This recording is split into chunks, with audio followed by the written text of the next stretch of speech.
They say all men are created equal. Shot! Master! I'll pull out the Glock! Full of suffering succotash, son! One of your nuts is hanging out of your shorts. Real glass! You have a father, but your father's dead. Hello everyone, welcome back to the Too Sweet podcast with Lucy and Estelle, and we're back this week with another Dynamite review. So we're coming off Wrestledream and all that related excitement, but speaking of excitement, before we get into that, we just want to plug what we're doing for our next episode after this. It's exciting, it's a new special thing that we've never done before. It's our first ever interview on the podcast, so we're having our first ever guest, and it is going to be Andy, aka ALP from Knockout Wrestling. So you guys might remember me talking about Knockout Wrestling. It's where I basically got started. It's the first ever independent wrestling show I ever went to.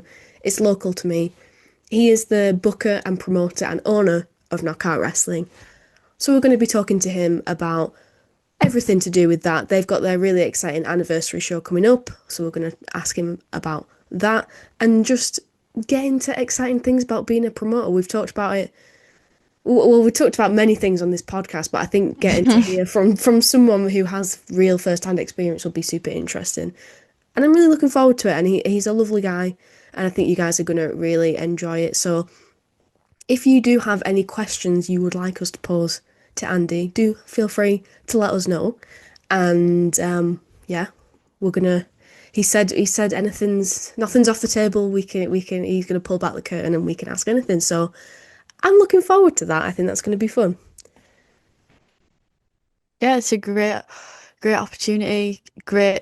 It's something we've been thinking about interviews, and we've had people ask like when we're going to do interviews for a really long time, but we've just kind of held back and sort of like, this podcast's our baby and we're protective. And it's not that we don't want those people on the podcast. It's just that we've just felt like we want to feel confident and secure in the podcast before opening it. So it's a really big deal. And also it's kind of meta as well, because I remember you posted like last week about how 6 years ago to the date, right, like you literally started your partnership at the time with KOW with reporting, because before Lucy did commentary, she started by writing voluntary reports, and that's kind of how she got her foot in the door, and that was working with KW and working with Andy. So I think that's like a really beautiful like full circle moment.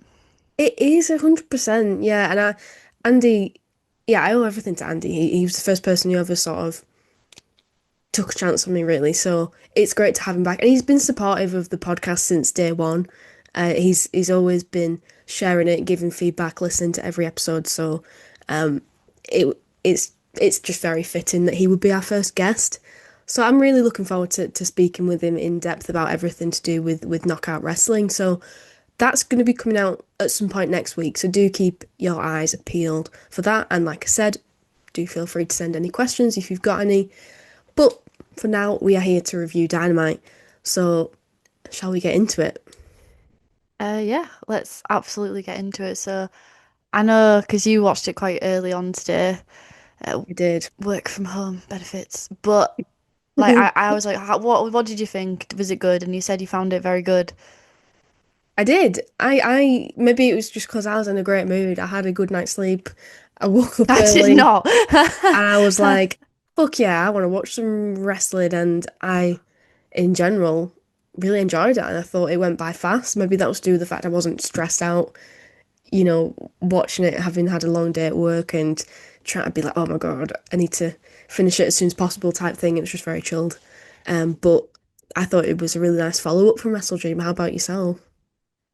Yeah, I think sometimes after work it can be very overstimulating. Yeah, 100%. Like you're trying to calm down, and then it's like, I'm Matt Briscoe and I'm Darby Allin. I'm gonna die for AEW. I'm gonna die, and I'm like, can we just take it down a notch or two, please? But yeah, I found it. Can I say my rating now? Yeah, I mean, why not? Like, why not? At the moment, my ballpark is kind of 8. maybe 8.5 just because I really enjoyed the main event and that kind of bumped it up for me a bit. But I found this episode to be good, but it was a lot of, and I'm going to really steal your phrase that you used last week of just reheating nachos Oh and my God. reheating Yeah, foods that, but so it's true. not making the nachos any more appetizing. It's not making them unappetizing, but it's also just not really doing much for me. So I didn't, I didn't really like feel like, whoa, I'm super excited for all these new fresh feuds coming out of Wrestledream because Yeah. that isn't what we really got. There is some new exciting stuff. Like I'm really excited for the women's tag tournament. The brackets were revealed, and I'm intrigued to see how they're going to do that and how much depth they're going to put into it and how much stock they're going to put into the teams and what's going to happen with that.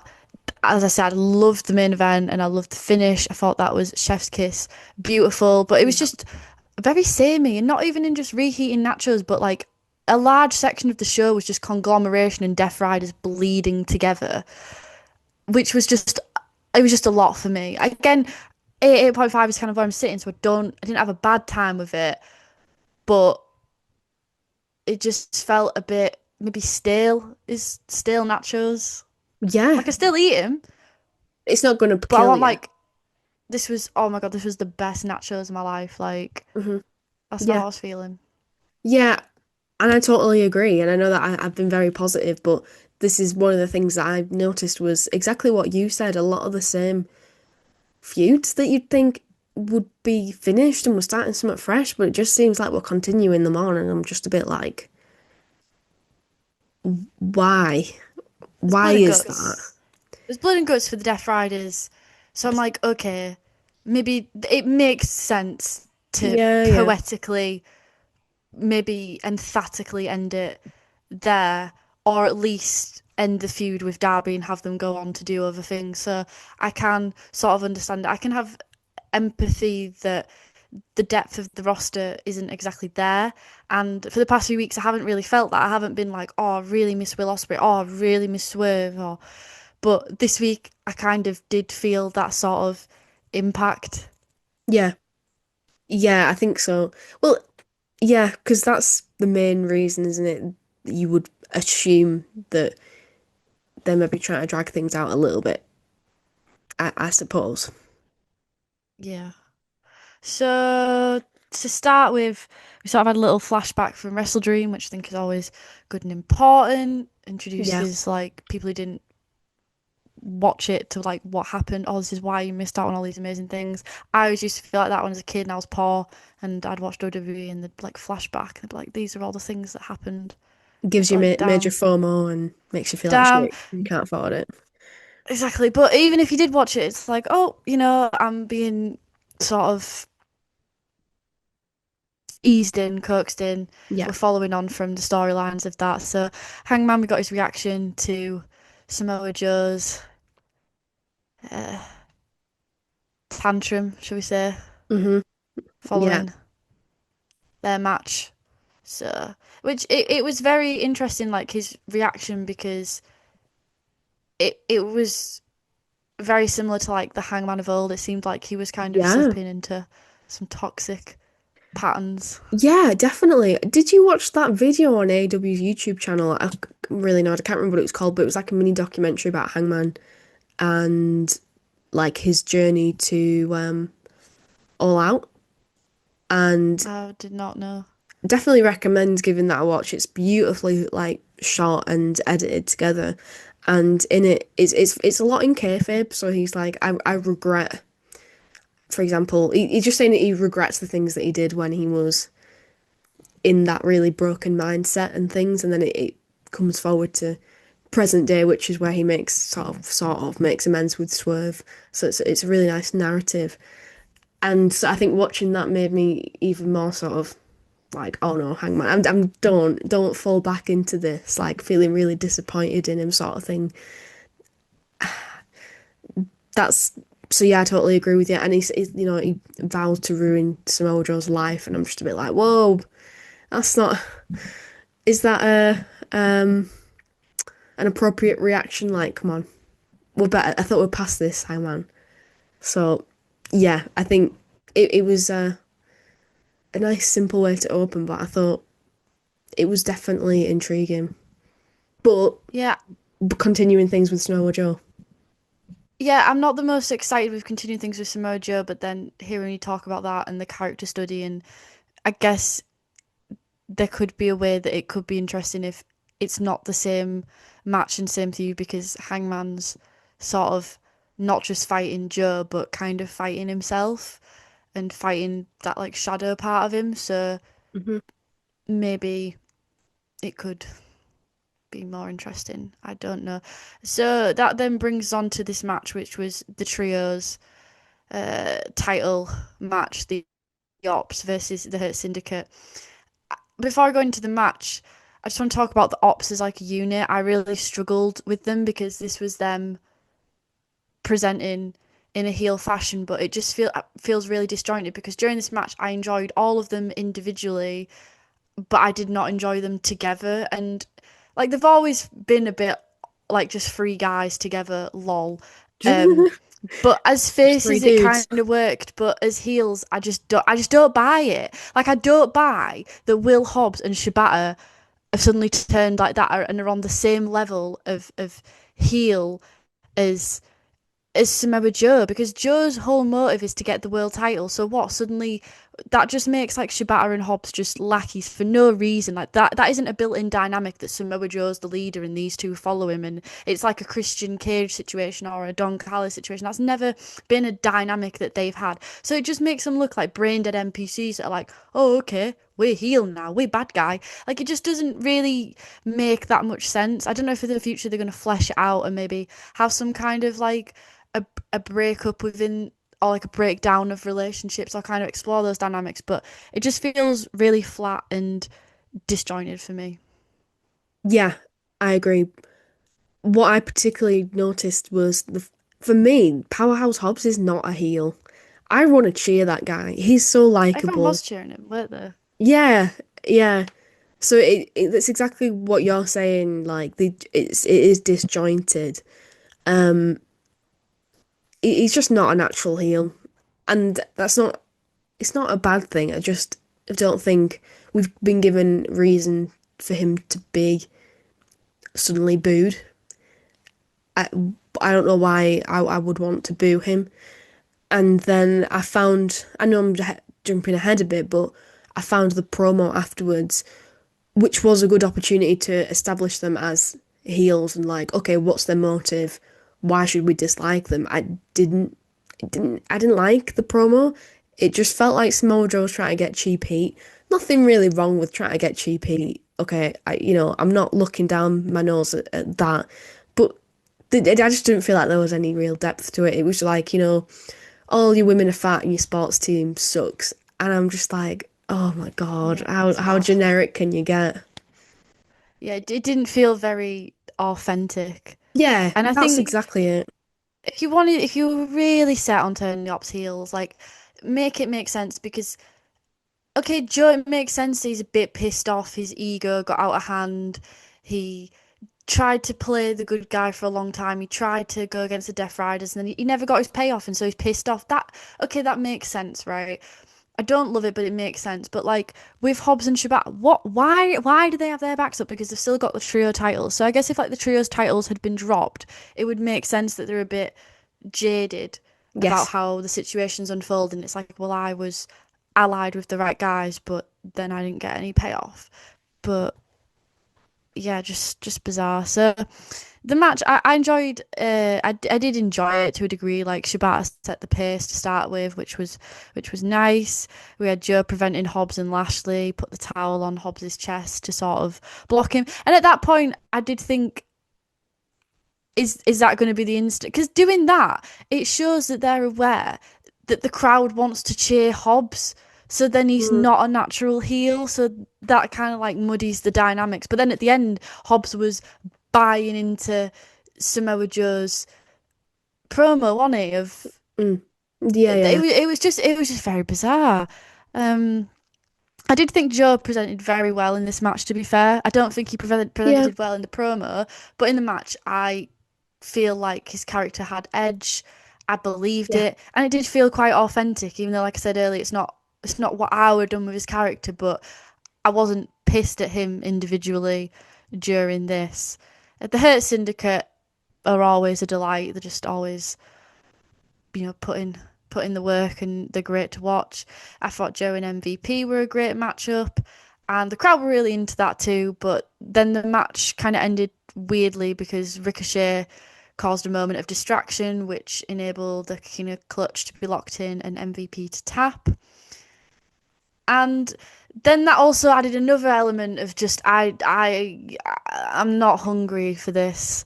Like the demand and the Hurt Syndicate thing, because we've done it a few times now, and the natural progression of a feud is every time it should feel more tense, and every time it should feel like, okay, we're going to another level. But this feud is falling extremely flat for me.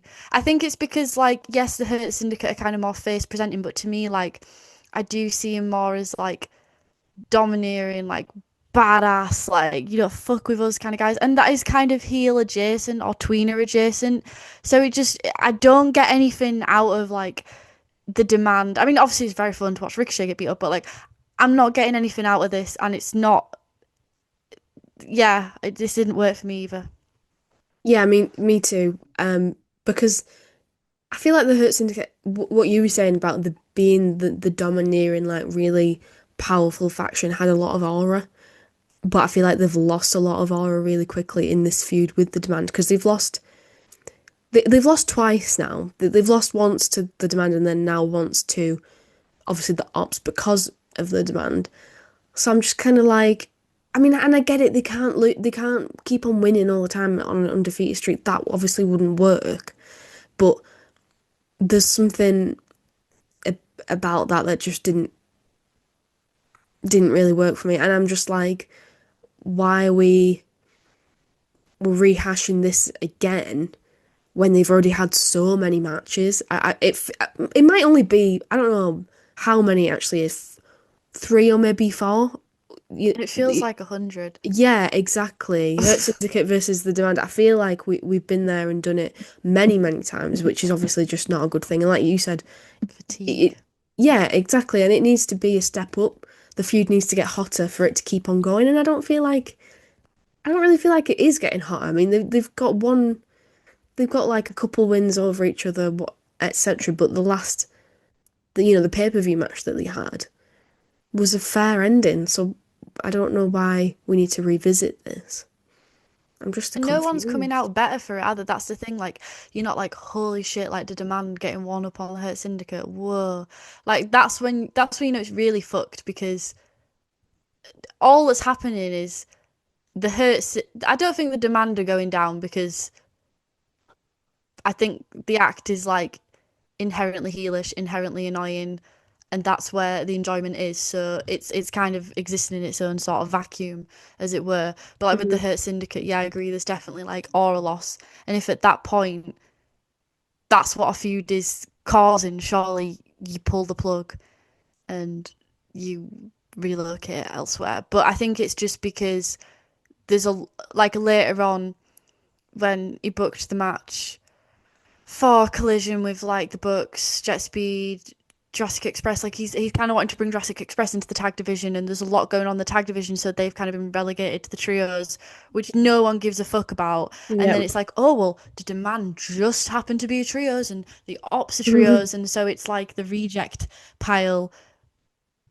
Which that is what the trios division is, right? It's the reject pile. Sad to It's like say. Toy Story, where the broken toys go. I don't want to play with you anymore. That's what it's Yeah, giving. it's sad but true. I mean, there were titles on the line in this match, but It made me laugh though, the match limit, because it was a title match, and at the start it was like with a time limit of 16 minutes. I was like, that already shows to me that you're unserious, because if it's like a title defense, it should be like 20 minutes, 25 minutes, 30 minutes. Even if it's not going to run that time, at least pretend that you give a shit about it. But like even yeah. in the parameters. there was no Yeah, reason to care. 16 that's minutes? Are you taking the piss? I A didn't title even match? notice that. I didn't even notice that. But yeah, I mean, it's wrestling. You're allowed to pretend. We've got room for pretending, guys. With a time limit of 2 hours, like just bullshit, please. Absolutely. I mean, we'll believe you. You know, that's what wrestling fans do. What if the trios belts, like, it wasn't just like trios tag? What if it was like a bit more multifaceted? What if it was like, oh, you need to do like a best of three, or the best of three can Always. also be individual, so it can be like your representative of your team. So one week it might be, if it was a Hurt Syndicate, Lashley versus Samoa Joe, and then whoever wins on that gets 1 point, and then the next week is individual, and then the third week is like trios. I don't know, just like Something different. Something just spicy. spice, make it be differentiated. I always think it would have worked well if they made the trios intergender. The trios Defo. intergender wrestling in Lucha Underground was fantastic, and it really worked for that chaotic match style. And Hmm. they've kind of started affiliating women with the men within factions over the years. So I probably would have enjoyed that more, if I'm being honest, than just tag wrestling, female tag wrestling that's kind of been shoehorned in because it's not natural. Like, I don't think a belt should be created. I'm not shitting on it, but I don't think a belt should be created and then you fit it in. I feel like you should create the belt because the division is naturally blossoming towards that. And I think there was more natural blossoming of intergender wrestling than there was with that. But that's just me going on a tangent. Yeah, and I love that idea. And I think that if you want to have trios and tag, they should be differentiated in some way. Not just one extra person. Yeah, exactly. Even if it was just like, oh, trios are always tornado rules or something like that. Yeah. Something quite simple. But yeah, I would love to see more mixed gender stuff going on. It's just it was working quite well before. Um, so I'd love to see a bit more of that. Yeah, there's definitely a calling out for it, not just on the fan side, but also on like the wrestler side. Like they've expressed wanting to do it. They enjoy working together. So So yeah, why why not? not? So then we had the disastrous post match promo. So Tony Schiavone gets in and he asks, "Why did you do what you did?" And Joe's like, "Well, yeah." Do you remember? I wrote, I guess the body shaming clause is over because AEW, right? It used to have like a PC sort of a clause for the first few years where you weren't allowed to comment on people's weight. You could say anything, but you couldn't body shame. Oh my I don't know if you gosh. remember that. No, I don't remember that at You didn't all. know that trivia. Yeah. And I thought it was still enacted, but Apparently clearly not. not. Clearly we're getting rid of that. Um, so yeah, and then he was like, "Oh, for my boy Hobbs, the BBW," which was just it was just lame. It was just lame. Like, oh, your sports team sucks. Like you said, your impression of it was just lame. And then I really didn't like his excuse afterwards because when he actually got down to it, it was just I did it because I exist, because I can. And I just found that very lame as well. And I feel like calling Samoa Joe lame just doesn't feel right. But I think it's just because even though he executed himself well during this match, it just feels very forced, and that was very apparent in the promo because there wasn't a cool move to hide behind or facial expressions or other people to play off. It was just him, and it really exposed just how there really wasn't much of a reason. There really Exactly. wasn't. Yeah. He was searching for a reason and essentially he didn't he didn't have one. So I mean it's tough. It's tough and it just didn't really work. Yeah. So then we had like a clip of Mercedes arriving. It was a lovely I mean, presentation. I'm All the just obsessed belts. with it. That she was in this convertible car and the car was moving really slowly and she was just like stood on top of it and then these men, all of them holding a different belt, were on the side of it. I was like, she's creating visuals that have never existed before. Just It's true. perfect. Very true. And then we had Chris Statlander with Renee, and she was talking about her match Tony Storm, and she was like, if there's anyone I could have stripped with, cuddled with, and beaten the shit out of, it was you. So that was like, fun, quirky. And then she kind of spoke about Mercedes and had a great line of, I'm not focused on what I've done, I'm focused on what I'm going to do. Hmm. And she then pointed out that she's beaten Tony Storm twice and Yeah, won the belt. So which she's not Mercedes hasn't done. feeling impacted, and then she accepted the Full Gear challenge. So is that just for the women's title? It's not title for title. I don't know. They haven't really. I don't think that's been addressed yet, but I assume so. I hope so, because otherwise it'll be too predictable. Yeah, But I don't think, right, I had this theory. I don't think Mercedes should win the women's belt. I think the reason, right, why. Should she win the belt in theory? Yes. Yes, she should because she's putting a fuck ton of work around the world and it makes sense to be rewarded in AEW. However, for her character development in the long term, I think it'll be quite damaging because then it's like, well, you've done everything literally and where'd you everything. go? Hmm. So what I think should happen is she can't win the women's title. Yeah, And during her segments with Carly Cameron, you could really see like how she couldn't enjoy the fruits of her labour. She'd won all this stuff and she was so agitated and so like that she literally sent them away as soon as they came out. It didn't matter to her. And that was like the interesting part. And then Stats sort of talking in this, and she's kind of like the antithesis of Mercedes in that she's very grounded and she's very much like, I'm not throwing a big celebration, I'm not making a big show and dance, I'm just gonna keep fighting, I'm just gonna keep proving why this belt's good. So yeah, I don't think she should ever win the women's belt. I think she goes on like a descent. She drops her belts throughout months. And then I think when she wins the women's belt, it should sort of be like a redemption. And I think that's when you do like the face turn. That's when I think you have face Mercedes. oh my God, I think yeah. that'll be really cathartic. And I think that'd be far superior booking. As always, you are correct, and Tony Khan needs to hire you. Completely agree with everything. It's like her Achilles heel, and it's the one thing she really wants but can't get. It's like the rich person who has surely you've got everything you could ever want, but there's one thing that they don't have and they can't get it. So like all these other belts aren't ever gonna appease her until she can get that one. Um, so yeah, I love that idea, and I quite like this promo from Chris Statlander as well, and just like her saying making the point that she's not the same person who Mercedes has fought in the past, and just really showing off her character development. And I think like the point I think you made last week just about her developing and becoming more confident, it's again really really coming to the forefront in this promo. So yeah, I liked it, but can I just make a point, right?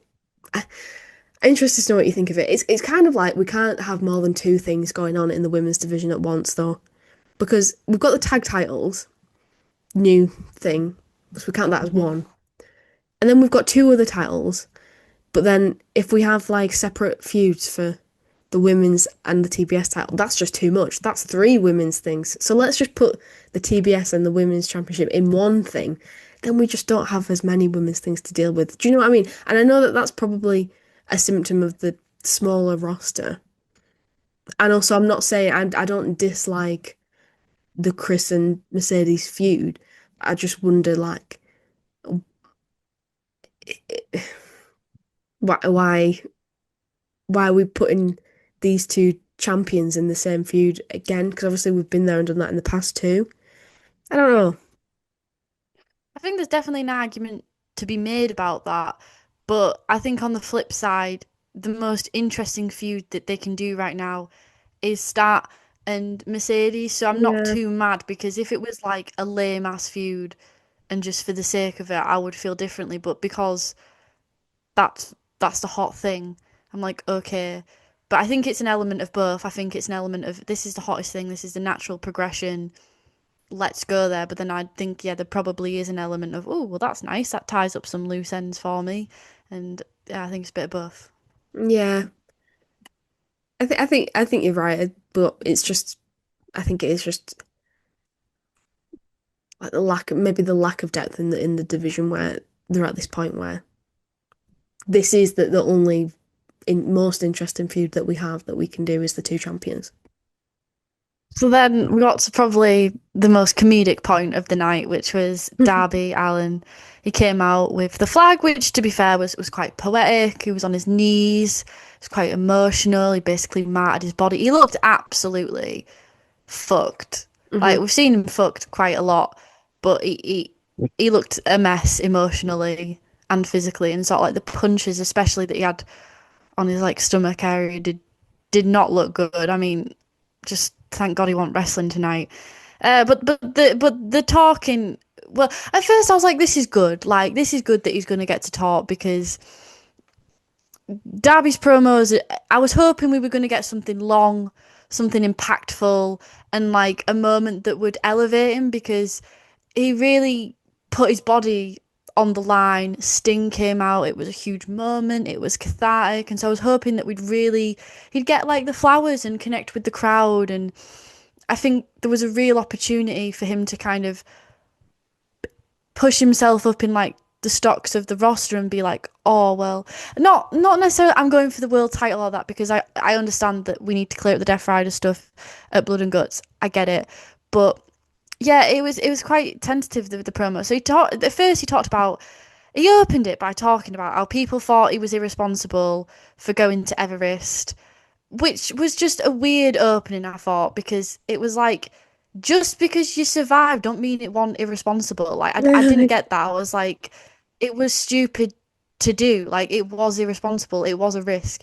Did it pay off? I mean, I guess it depends what you define as payoff. Who were you proving it to? Just yourself, to be honest with you. Yeah. He acts like as though everyone was asking him to go to Everest, and when he was later was like, I will die for AEW. It's like, bro, no one asked you to do that. But it's like he was tweaking out as though people have been saying to him backstage and like in the press, like, or in like dirt she's like, oh, you don't care about AEW. It was very defensive. It was just a really defensive, short, weird promo. And then like he finished off by being like, as long as the Death Riders are breathing, I won't be far behind, which was like, okay, that's quite cool sort of ending, I guess. But yeah, I just found it weird, and I just couldn't stop pissing myself when he was just, I will die, and it was just Yeah, like, you're like, calm down, it's okay. No, we don't. You don't need to do that. Please don't do that. yeah. Don't need to put your life on the line. The company doesn't need that. It's not in peril. Like, you Yeah, don't need to die for the multi-million yeah, and dollar company. what he said about, oh, well, it'll be bad for PR if I die on Mount Everest. It's Yeah, it like, would have been. yeah, it would actually, Darby. And if you died for AEW, that would be really bad for PR. So if you really want to help the company, do your best not to die. Maybe.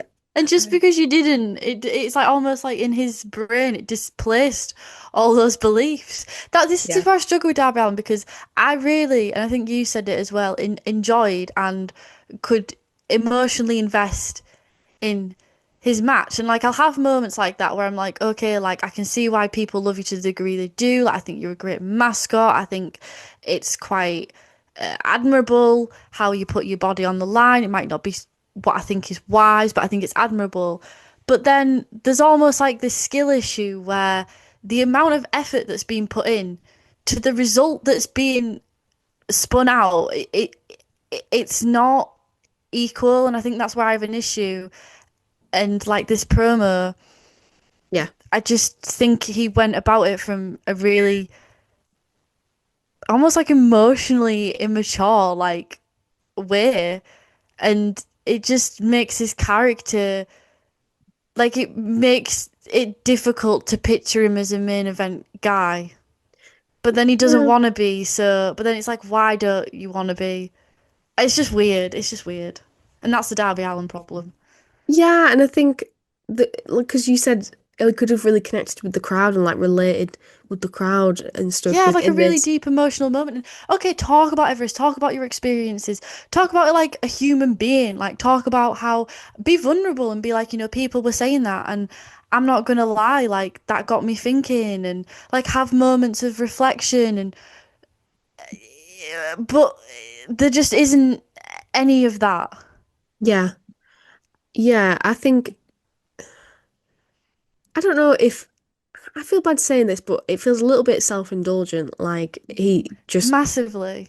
wants to Massively. just be like, yeah, look, I'm an ISO badass, and yeah, yeah. I guess Darby, but I'm watching for the wrestling. I'm not really watching for you being a badass.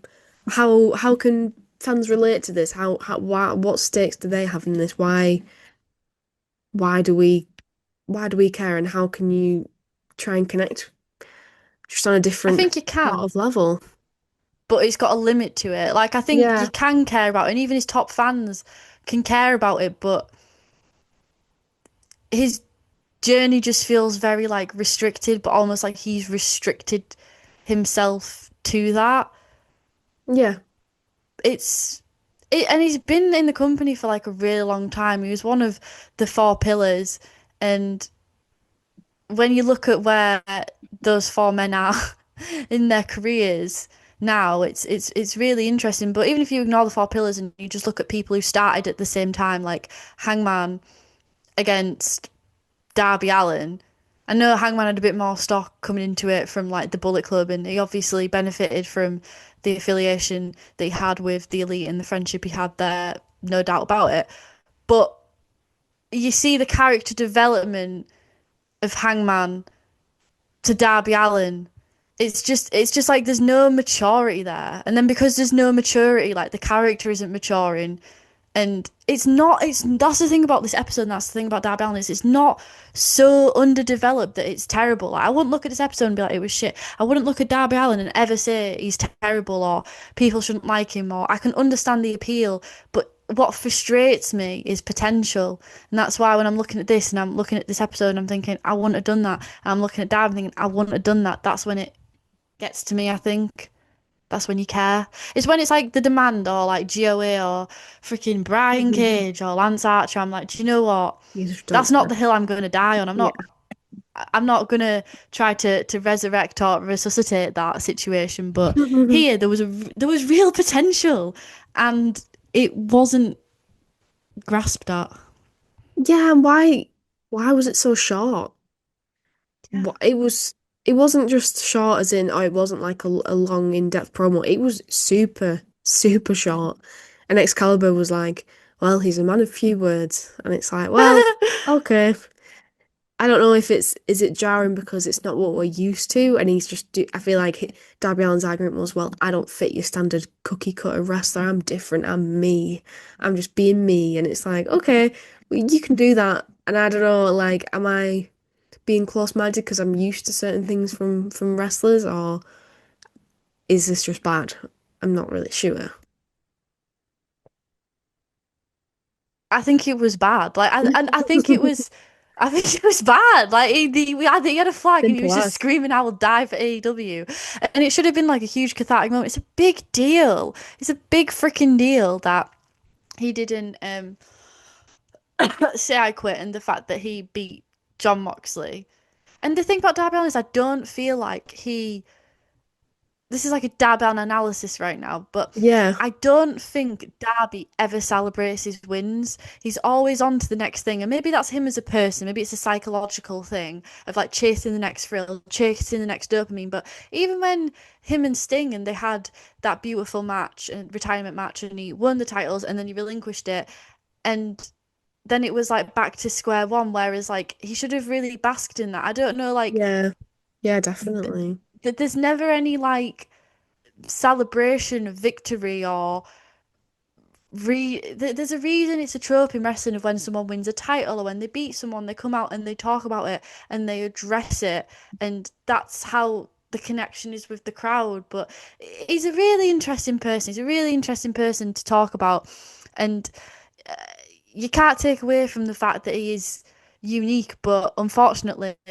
that uniqueness has limitations on his career, Yeah. and I don't see how anyone could argue whether you're the biggest Darby Allin fan in the world. I don't see how you could argue against that.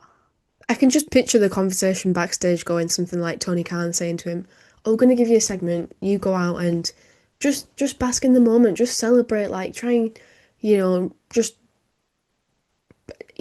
take your flowers sort of thing. Just enjoy the Yeah. moment." And Darby's like, "Nah, nah, it doesn't really work for me. I'm not gonna do that." That's his And version, but I think this is his version of it though. Like I think mhm. this is he like the martyrdom of I'll die for AEW. Like I think that is him kind of sending his flowers and then still being like, oh, da da da, like the Death Riders, I'm coming for you. Like I don't. No, but all those things can exist at once. Like he could have had like 5 minutes of connection with the crowd, and then yeah, I don't know. I don't know. He certainly is a very interesting person to Yeah. try and psychoanalyze. Psychologist's dream. So then we had a video of Jack Perry and Luchasaurus. They're backfiring all cylinders and they want the titles. So that's pretty exciting that we're moving straight towards that. Yeah, wasting no time makes perfect sense. Yep. And then we had the four-way tag match, which was that the winner could choose their opponent in the first round of the tournament. Convoluted, but okay. So we had Megan Bayne and Penelope Ford versus Julie Hart and Sky Blue versus Harley Cameron and Willow, who looked adorable in matching gear, Yeah. and Aminata and Jamie Hayter. What did you think? Well, I was just a bit overwhelmed by the sheer amount of people. Yes. I was like, okay. Also overwhelmed by the fact that, right, so we're sort of soft launching the tournament because clearly we've not had any announcements so far who's going to be in it, but clearly all these people are. So that's like a bit of a soft launch, and I'm just like, whoa, okay. Trying to get to grips with those kind of dynamics, and then I mean, it was a really fun match. I liked it. I think that everyone had a good chance to get some of their shit in, even though it was difficult with the sheer amount of people. I think that they had enough time to go deep enough with it that people had a chance to sort of establish the dynamic of their team and do something individual, in terms of getting moves in and stuff like that. Um, I don't, I, but my main thought comes to the finish, so maybe I won't talk about that yet. I mean, what did you think?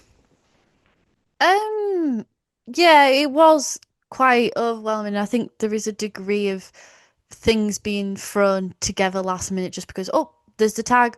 Oh, Aminata and Jamie Hayter. And I know they've had the thing against like the toxic triangle and stuff like that, but it doesn't feel very like synchronized or that Yeah. there's massive amounts of thought that have like gone into it.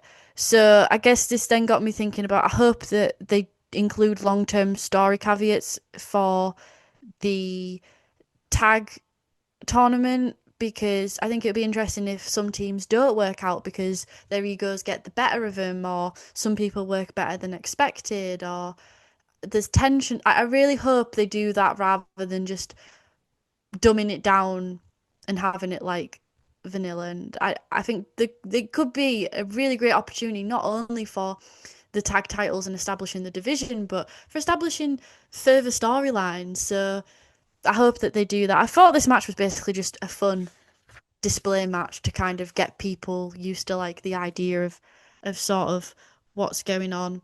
I thought that I did think that Megan Bayne and Penelope Ford were quite good in this. And maybe that's just because they've been together for quite a long time and so it's believable rather than just like Willow and Harley Cameron, for instance. Like it's not as jarring. I liked when she threw Penelope into Willow and then uh, Penelope caught her with a cutter. And I thought as well, Willow and Megan Bayne had a lot of chemistry, like quite a lot of chemistry. I quite enjoyed seeing those two go together. Yeah, the finish. So we had the high boots. That's to say, Aminata and Jimmy Hayter performing that against Penelope Ford, who obviously ate the pin, so you had the high boots in tandem. Then Aminata delivered an absolute deadly headbutt, and then Yeah. Jamie Hayter laid in the haterade, and it looked sick as fuck, but it also felt incredibly out of left field. Like they weren't really Right. present that much in the match, and then they just came in and just glazed the finish. So it was Yeah. like, okay. Yeah, and I thought it was weird because they're like the most haphazard team of them all. And I know that what you said earlier, yeah, they've got a little bit of history, but it just felt like these two are the most mismatched. At least the others felt more like a coherent team, whereas these two felt more like the random team. So I was Maybe really they're trying to surprised recreate that, Brodito. well, true, but yeah, I don't know. I wasn't expecting them to win at all, which I guess is kind of a good thing when a result catches you off guard. But yeah, I didn't. I was gonna say I didn't dislike it. To be honest, I don't know if I liked the match, but I just feel like like Triangle Madness would have been a better option. Just I don't know. I feel like they're the ones who have the most momentum going into this, so it would have made more sense for them to win. But Yeah, because then they chose Sky Blue and Julia Hart, yeah, who have been like one of the duos for a very long time. yeah, So to me, it would be quite shocking if they lose and get I know. knocked out on round one because, like they have way more probably longevity in the division than Aminata and Hayter. But then this match made them look really strong, and also we didn't really see any tension. It would make more sense if like there was tensions of ego between them both, but they managed to pick up the win because they just like work together. And then I don't know, it's really hard to say without watching it play out, but I'm just Yeah, a bit cautious about how that's going to go down. yeah. I feel like yeah, same. I can. I don't know. I'm trying to have an open mind about the whole thing, and I do like Yeah, the same. concept, and I think the bracket was bigger than I was expecting, which is nice when it was announced later on. And I think, like you said, it has the opportunity to set off quite a lot of nice stories that could fill in a lot of Dynamite's collisions and a pay-per-view if they really sort of go along with that.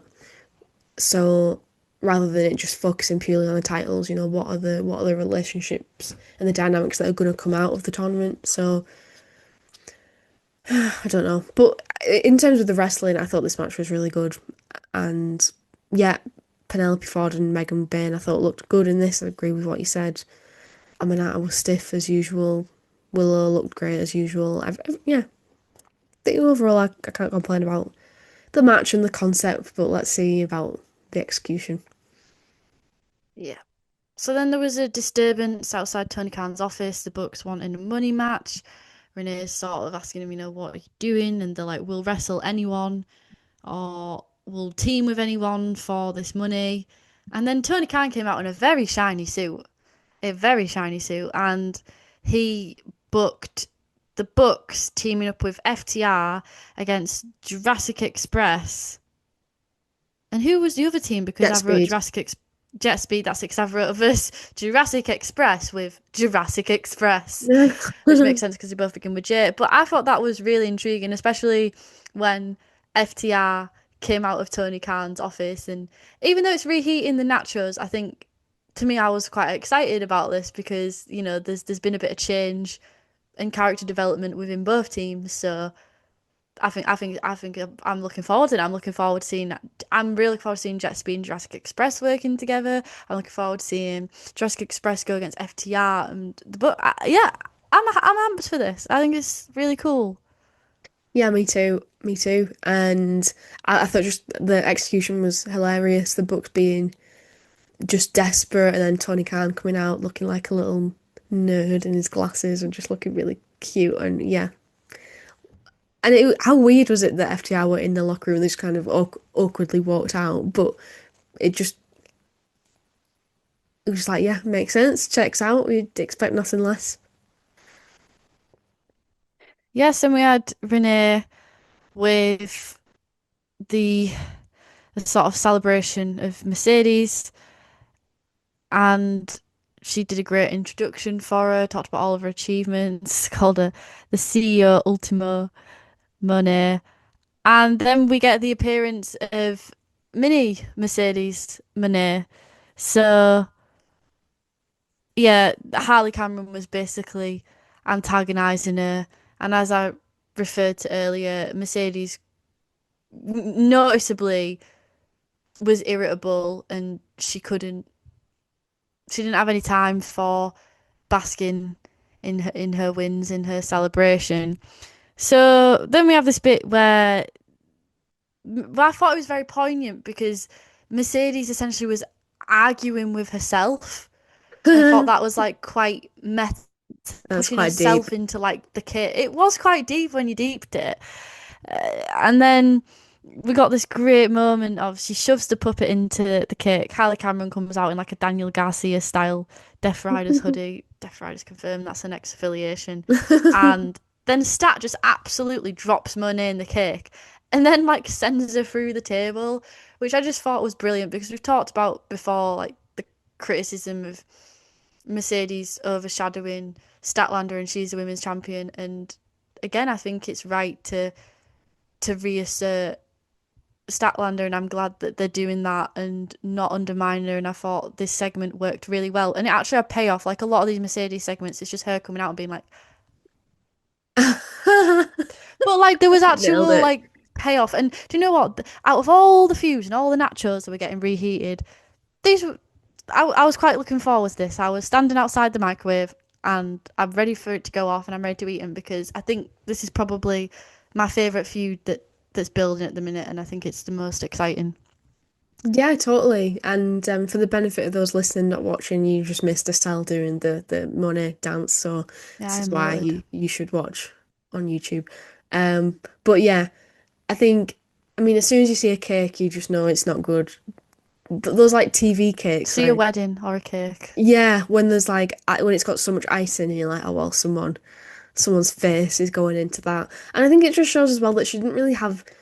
Well, she obviously all wrestlers have an ego, right? But I think a lot of people are obsessed with this idea that Mercedes Moné has the biggest ego in wrestling, and oh my God, she just loves herself so much, and she's collecting all these titles, and she doesn't care about these companies. She just wants all these titles, and people really hate her, and they have this image in their head of what she's really like. But I don't think that someone with a disgustingly large ego would do a segment like this. I feel like they'd see themselves as above it and wouldn't want to be embarrassed like that, whereas she fully owned it. And she had that fucking disgusting orange icing of frosting, if you're American, all over her face, and Frosting. it was super embarrassing, it was super cringy, but that's exactly what it was meant to be. And I just think, you know, she she is just proving it's just making me like her even more because she's just everything that she's doing to me proves that she wants to put other people over and she wants to help make other people stars.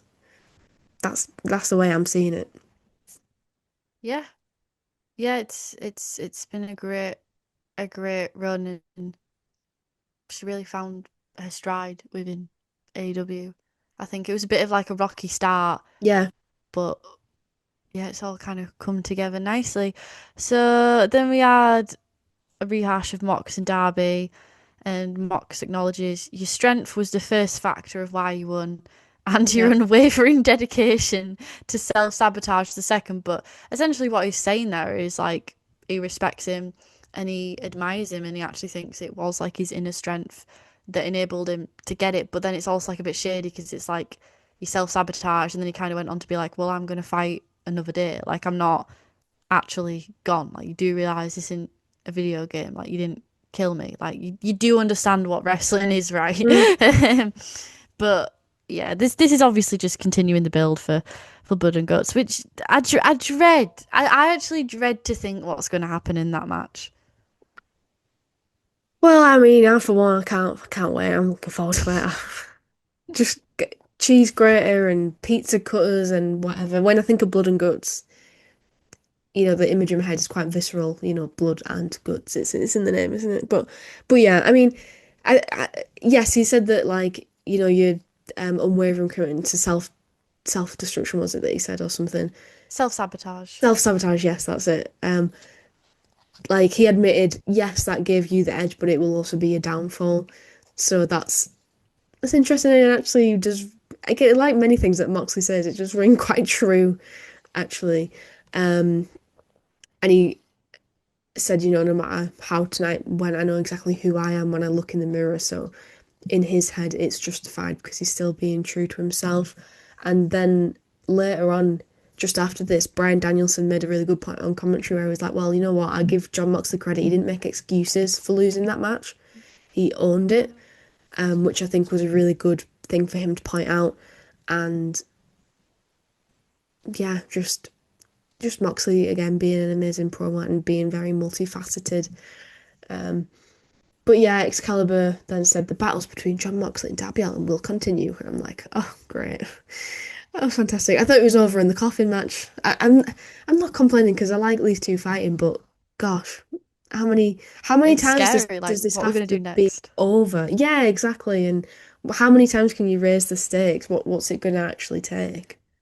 I think it would be really nice if this, as much as like I think the theory is Darby's going to put Mox away, I think the more interesting thing would be to see Darby hit collapse and see his self-sabotage hit a wall.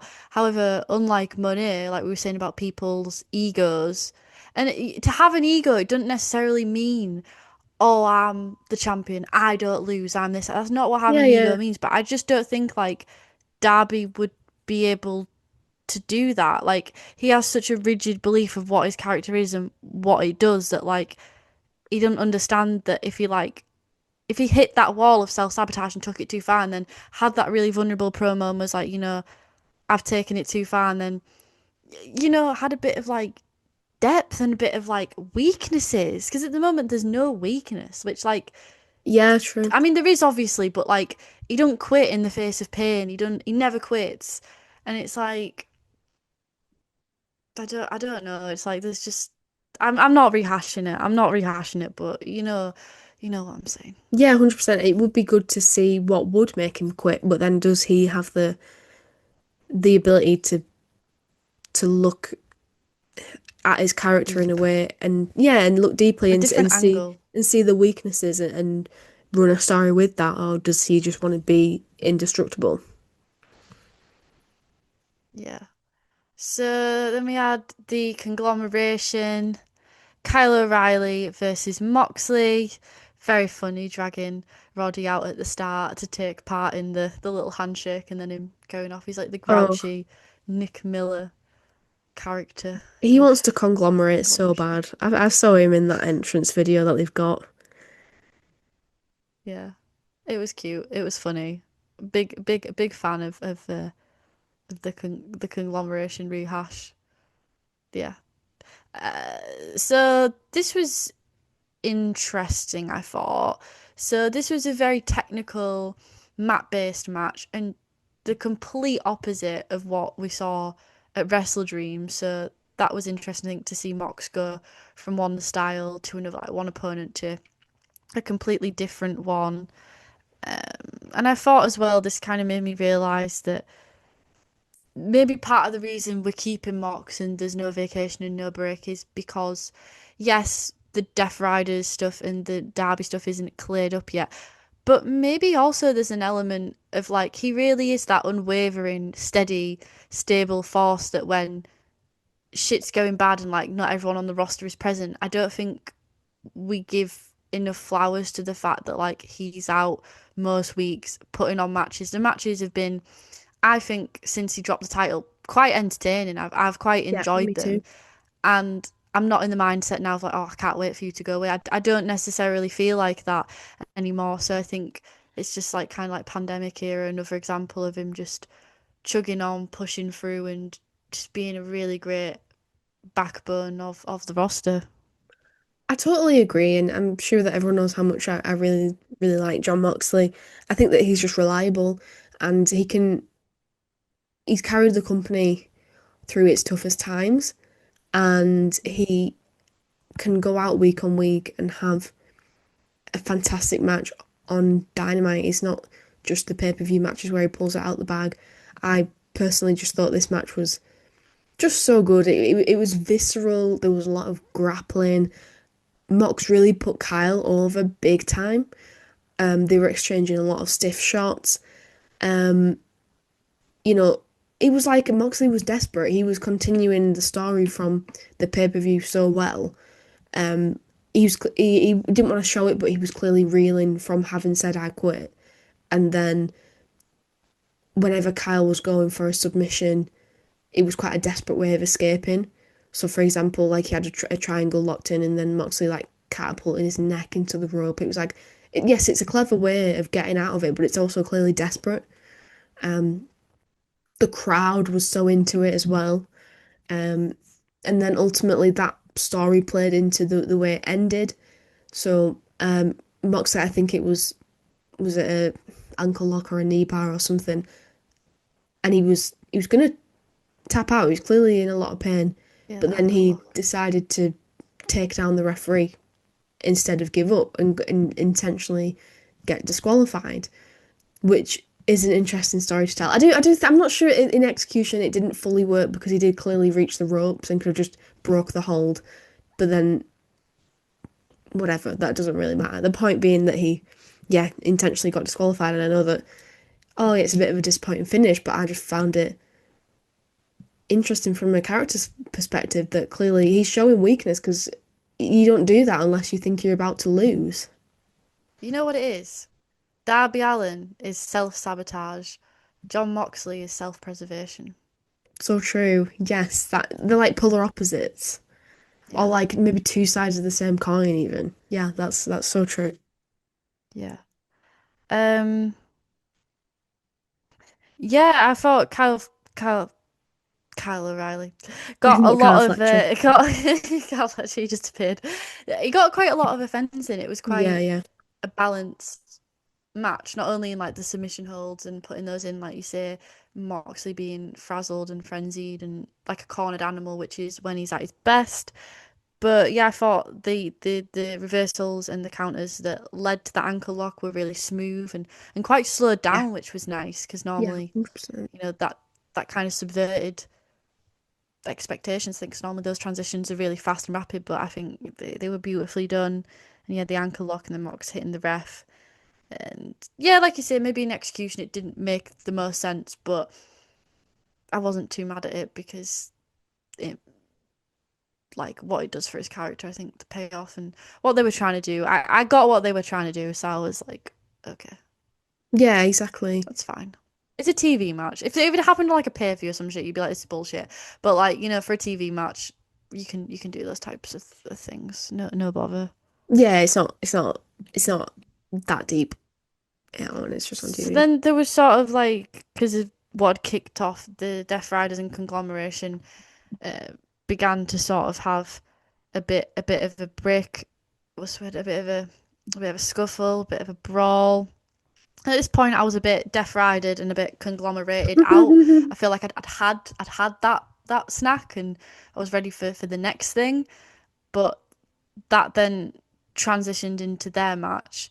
I will say this had exciting dynamics, and I thought it was a nice release from the last match because they were wrestling outside of the ring, and because it was multi-man, it was more like high flying, and it kind of contrasted against the technical match. So that at least made it feel quite fresh.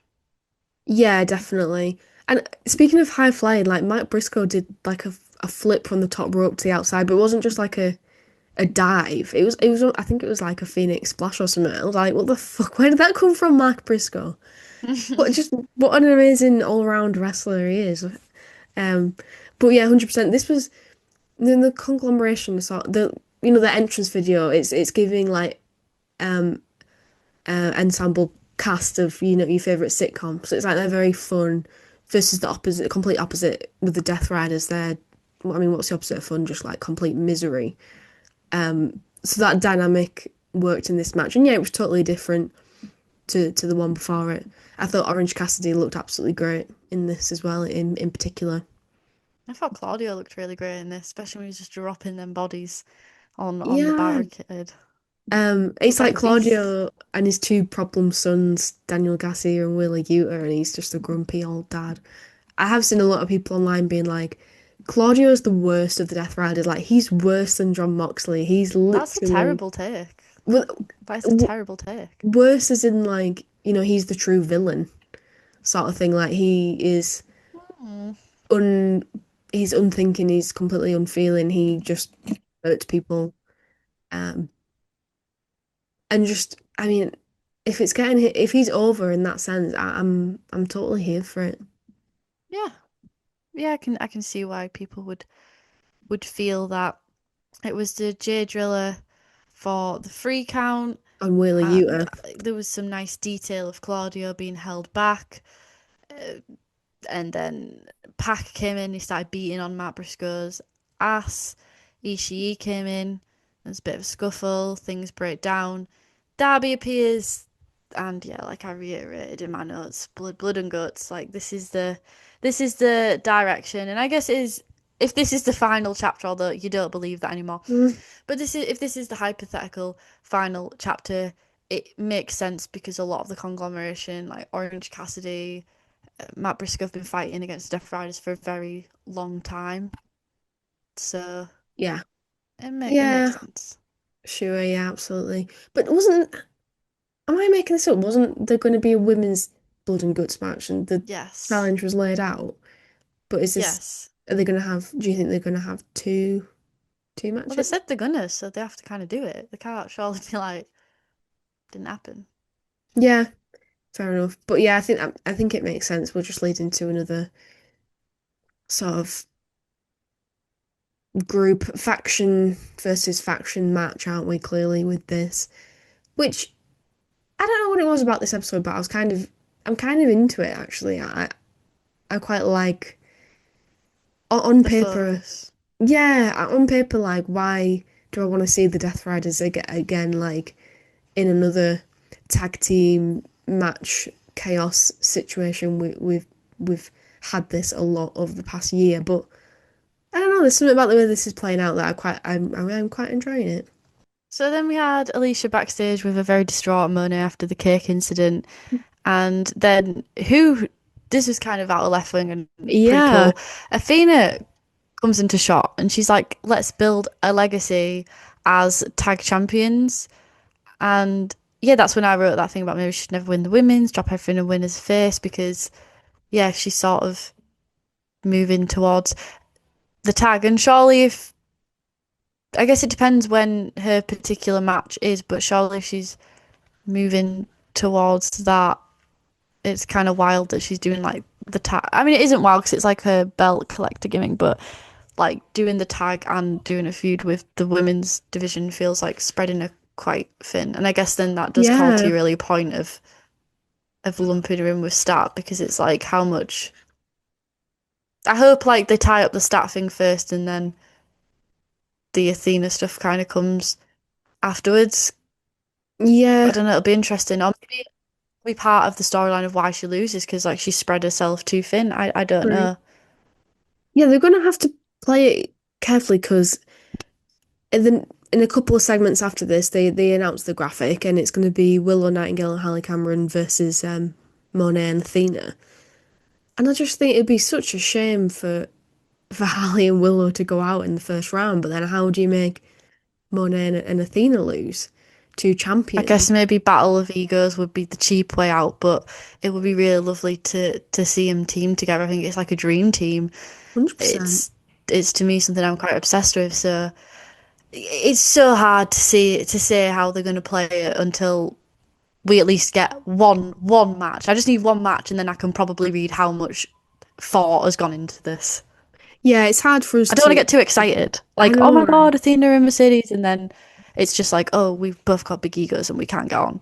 And I know I asked for that earlier, but then it's so hard. It's so hard. There's I so won't know what I many. want till I see it, I and I'll know, know what I want. yeah, exactly. There's so many levels to this, and with tournaments, there really is a lot of directions you can go with it, especially tag. I mean, come on. Mm, So it's hard to judge before it started, but at least we're laying some really interesting foundations. yeah, yeah, absolutely. Then we had Kyle Fletcher. and Don Callis, and we're back to say my full name, even though I have no fucking clue What what that that means. means. Uh, but he was just reflecting on Wrestledream and his win against Briscoe. Briscoe comes out and again reheating the nachos. He wants another shot. Shocker, really. After this episode of just rehashing things, another I rehash. mean, come on. I just what come is this not someone else in the back who wants this championship? Does no one else want this championship? Is this championship so meaningless that literally no one wants it? Are you kidding me? I'm sorry, I love Mark Briscoe. I love him to pieces. Oh my God, would die for you, Mark Briscoe. But oh, come on, you lost the match. You've wrestled about 100 times. Yeah, but it was quite funny when Don was like, "You're being desperate. You need to hear no." But then, like, well, he kind of made a comment about his family and how Don Callis is the real family and he doesn't need his kids. But it really leveled me out that the segment just ended with him being like, "No," and that really popped me. He was like, "What was the point in this?" Yeah, just um. Actually, no. And then imagine if that actually is the end of it and Matt Briscoe's like, shit, you know what? I've done some self-reflection and he's right. And I'm gonna go on to something else. It just renders the whole thing totally pointless. Yeah, I don't think it will. Unfortunately, I think it'll. You know what Me would be neither. okay if you want to do this? Have Kyle Fletcher have a new opponent start a feud and then have Mark Briscoe come in and be like, "Don't forget about me." But it just feels kind of lame because it's not like he lost in a murky way. He literally got beat. So it's like, why do you feel entitled to have another go? Exactly. And I just wonder, truly, I do wonder what the reason is. Is there actually more story to tell here? I'm not sure. Or is it that they just don't have any other ideas? I don't know. It feels like very idealist. If you look at the context of which this whole show is set, there isn't a lot of originality, original thought. It Yeah. feels like, and I think why it is he's probably stressed himself out about it. We know he loves new things. That's Tony Khan's. It's his rich boy nepo baby syndrome. Okay, I know the type, and it's like the new thing is the shiny thing, and he It's doesn't have it, so exciting. he wants it. So he's probably Mm. going mental over the women's tag division, and then he's It's just like taking all his doop doop brain doop doop capacity. doop, like yeah, just linked everyone up back up, and that's my theory of why we're in this position. Well, yeah, and I totally get it because, listen, I work in marketing in general and I do social media. I post on social media every week and I've run out of ideas and I can't be bothered. I don't really care that much. So then I'll just post the same thing. If it's been that long ago, I just repost it. People don't realise it's totally fine to do that. But you know what I mean? It feels like that. It's a bit uninspired. Oh, I can't really be bothered. Oh, can I stretch this out to another week? Yeah, why not? No one's gonna notice. No one's gonna care. There, done. We're That gonna notice, the fans are gonna notice. Not exactly. The problem is but it is noticeable. the social media accounts I run. No one, truly, no one cares. It's like we're Great talking, employee morale, right we're there. talking like three figures of followers, right? Dynamite. We're talking millions of viewers, Tony. We're noticing. Yes. Although he's kind of cooking with Collision, so You know what? Collision we'll looks see. absolutely stacked this week. Yeah. So then the bracket was revealed, so I guess we will bring that up and have a quick theory of what we think is going to happen. So bracket one, we've got Aminata and Jamie Hayter against the Sisters of Sin. Who do you think's winning? Just gut reaction is going Sisters to of be, Sin. I agree. I think that's the right decision. Then we've got Willow and Harley against Monet and Athena. Some sort of fucked up way, and Willow and Hallie are going through. That's what my heart's I telling me. That's not what my head's I telling me. agree, but I want Monet and Athena, but I agree that it's more realistic. Uh but wouldn't it be tea if Tony and Mina won and then Monet and Athena won and then the semi oh sorry, the Yeah, finals is those two? That would be yeah, tea. that That would. would You're be tea. right. Oh no. How do you Okay, think so you have to think about like in the future as well, like what's the ramifications of who wins and who they're going to face? That's the other thing you need to think about too. this is why you stress. This is why this show is lame. So Alex Windsor, And which Riho. is and yeah, and Riho, totally random. Okay then. Uh, Tony and Mina. Just going out on a limb, I think it might be Tony and Mina. Yeah, me too. I S- agree. Shot in the dark there. And then Bane and Ford against TJ or Tyja. Well, I think it might be the team that are just slightly more relevant and get TV time versus the team that gets no TV time. I think yeah, me too. I think it might be the team who are marketed around being dominant and So violent. if it's then Tony and Mina against Megan Bane and Penelope Ford, Tony Storm and Mina's going through. If it's Aminata and Hater and the Sisters Sin go through, but then that brings us back to Willow and Harley and Monet and Athena. So do we want to lock in? Because I want to lock in Monet and Athena now.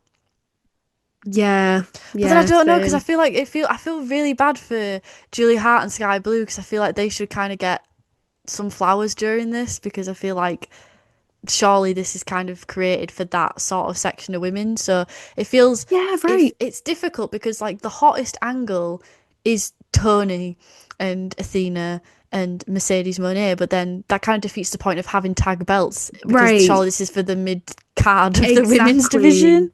Exactly. That's what I was just about to say. This should be a mid-card title, but then you shove in main eventers in it. You shove in the upper card. I'm not saying shove in as in like they don't belong there. I'm not saying that Mm. Tony and Monet don't belong there, but you know they are there, and that suddenly makes it quite difficult to book because it doesn't really make sense for a mid-carder to defeat them. But this should be for them. This should be their moment. So they'll just have to go about it in a particular way. And I'm sure it is going to be I good. think Tony and Mina are winning it though. Yeah, That's my number one yeah, pick. And especially if it's Athena and Mercedes Monet at the finals and then Tony beats Mercedes again, I think that'll cause her to crack even more. But like I said, the most interesting thing and the hottest thing, but then it's like also you want to establish the division as hot and strong from the get go, don't you? yeah. So then it means more, I guess, True. when Julia Hart and Sky Blue So and true. that caliber of people can rise up and take it. That's so true. Yeah, I think you're absolutely right. I think you're absolutely right. I do think even more so now that, yeah, I think Tony and Mina probably got it in the bag. Okay, so then we had Mina with Renee, and she hasn't heard from Tony since last week. Timeless love bombs, and Tekla comes out and kind of provokes her, and they have a match booked for Collision. Cool. And then we got to the Here main for it. event, which was Bandido against Okada. This was absolutely incredible A for me. banger. This really boosted the show up, a banger. Something it obviously it's kind of a rehash of like their match, but I think it had risen stakes. I think it was a fun match that was quite refreshing. Obviously, it's not something we've seen loads of, and it was really cool because Okada was sort of forced into wrestling a different style of match because the match immediately started from third gear. Like we were instantly like the whole match felt like the final stretch. Bandito was locked the fuck in. Like he was absolutely popping the fuck off in this match. Oh my God. Yeah, he was. He was popping his bandussy, I think, to repeat something that you said like months and months ago on the podcast, um, which still lives in my head rent free, evidently. But yeah, you're so right, and also like he was outsmarting Okada from the beginning. So yeah, Okada really had to adapt, and he was on sort of the back foot because of that. Yeah. So and again, it made sense that it would start like that because Okada literally got pinned by Bandito at Wrestledream. Yeah. So Hmm. from both sides, it makes sense that's kind of the front they would be on. And Bandito continued to sell his shoulder, Yeah, I really like the which way is really impressive. yeah, he's selling that really effectively. And I like the way that string has continued. It sort of, I don't say like rewards you sort of paying attention because it's obvious. You don't need to pay. It's not like a little detail, but it's just nice that it's something that if fans who have watched the pay-per-view will know that played a major part in that match. So it makes total sense that he's not suddenly miraculously recovered, and it's ongoing. So obviously Okada also knows about that and was targeting it. And that played into him again, similarly to Wrestledream, like going for the 21 plex and really struggling to pick Okada up because of his injured shoulder. Yeah, just really nice. A lot of high flyers like get criticized, or people who have his move set or style of wrestling because they're like, oh well, like they don't sell and they're just on to doing the next big move. But it's like he's on to doing the next big move, Yeah, still doing his move set and selling. So he 100%. really is just like raising the fucking standard, in my opinion. And I don't see how anyone could criticize what he's doing. Yeah, me neither. Model student, model wrestler. Mhm. Yeah, so he wasn't able to cover the 21 plex immediately and capitalize on that because of his injury. So not only in the way that he was delivering moves, but also in covers that was coming through. And I loved when he hit the Rainmaker, he hit the X knee, and then the 21 plex, but then he got pulled into the Rainmaker, which was like, it was wild because it really felt like he had Okada, even though you knew deep down like Okada's not getting pinned a second time, especially without like any kind of fuckery behind it. There's no way, but it really felt like he had him. From the Yeah, it minute did. that bell went, it felt like he had him, and that's so Okada-esque in it to just get out of it, pull the Rainmaker out, and yeah, it was a really tight, short match. It was a very like I think it probably ran like 10 minutes, not even like 15, because obviously then we had the post match, but thoroughly impressed and enjoyed. Yeah, me too. It was just epic. Everything about it was epic. And especially like, Crowd as well. oh, the crowd was so into it. The crowd Oh, were great tonight, and they were really locked in with absolutely everything. And obviously, especially this, it was such a great main event. I loved as well, like with Okada reversing the 21 plex into the Rainmaker, like the subtlety of the way he did that. So he sort of moved, with the 21 plex, you have to be in a certain position right near the ropes for it to work. And mhm. he sort of subtly moved away just a couple of steps when Bandido had his back turned so he could hit the rope, so he didn't even notice that he would be in the wrong position when he went to do it, so that it just completely didn't work. And it was just like, yeah, that Okada he's just one step ahead, literally and metaphorically, and just for someone who Bandido was definitely, came across so strong in this and was outsmarting Okada a lot in this match. If it In was the by end, points, if it was by points, he would have won. oh my God, yeah. I love using that I cliche on know you do. commentary. But yeah.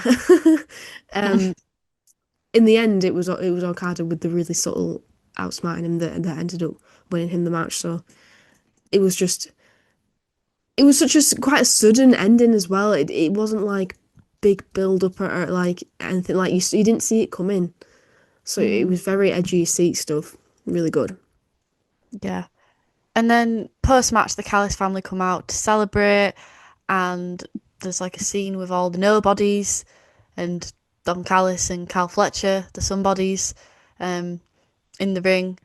And then Takeshita comes out separately. He's got his IWGP title, and he just has a stare down with him. And then Fletcher and Don Callis come down and start talking him down, which just shows like the toxic kind of dynamics. And it's interesting that they're trying to sort of, with Don Callis, and I guess Cal Fletcher is like the prodigal son who understands that it's all about results, and it's not about like the Callis family, it's not about feelings, it's not about support. It's such an illusion, like all these nobodies in there thinking like, oh, they're getting something from this, but they're really not. It's so culty, Yeah. and I really like this. And then obviously you've got this great tension between Takeshita and Okada's just laughing in the ring, Yeah. and it was just brilliant, absolutely brilliant. It gave so much without. Again, like if this was American wrestling, it would be like storming down, like it would be coming to a head by now. But the subtlety, the tension. Again, I think this is the other feud. I mentioned Stat and Mercedes, but this is the other feud I think that really cooked in the show. Absolutely, 100%. And yeah, just what you said about Okada, he was smiling, looking smug. Meanwhile, Takeshi's fuming, and He's rich. Okada's winning that I don't give a fuck competition, 100%. Does not give a shit. So my original rating was like 8.58. I think I'd more settle on an 8, and I still think I'm being quite generous because I think realistically it probably is a 7.5. But the main event was really, really, really tight. For me, just my viewing experience and just, as I said earlier, the rehashing of feuds and just maybe like the laziness and then the disjointedness of like the ops. And I could just tell it was very obvious where Thought had gone in, and it was very, very, very obvious where Thought had not gone in. And yeah, that's what I feel about the show. Didn't hate Yeah, it, I mean, but I can settle on an 8. I feel like my optimism was probably from the main event and that being the final note and being like, oh, that was a class match. But I 100% agree about the story and the build just feeling a little bit lazy and a little bit like, okay, let's just copy and paste some of this stuff. Let's bulk it out, make it last because we're running a little low on whatever it might be. So. Yeah, I agree with you. I agree with you. But wait, did you say 8 or 7.5? I think did you? no, Did you an 8. Because originally my bandwidth was 8 to 8.5. I think reviewing the show it's more 7.58. But then the main event was really, really, really good.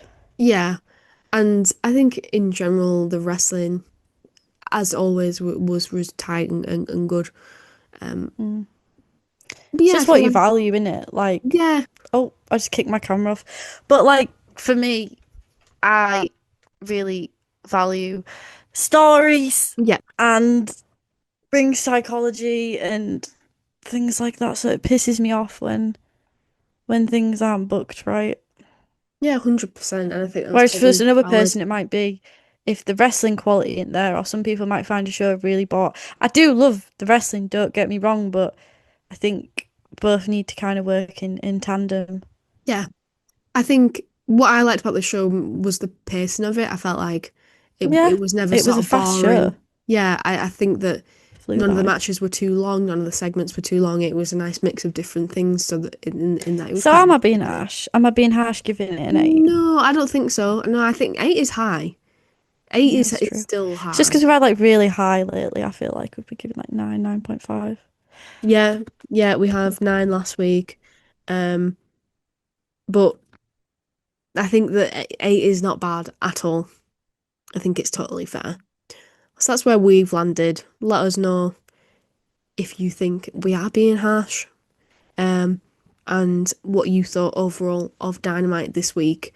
Um, so And the yeah, questions, if you've got any questions yeah, if you for got Andy questions, or any questions you've had about what it's like to run a promotion, start a promotion, just the logistics of it, and then we can relay that and yeah. yeah, anything at all, do let us know. And I'm just gonna cheaply plug the fact that I've just started a public Instagram for the first time just for wrestling stuff. So if you are interested in following that, you can go and follow me on Instagram now. It's at Lucy Sim Pro Wrestling. So that's just a cheap plug. But yeah, as always, thank you so much for listening, and do remember to subscribe or follow, give us a rating, give us a like. Anything to make the algorithm like us is always much appreciated. So we will see you again very soon. I must bid you adieu, goodbye, you rock, and good night, bang! I wish you died in the womb!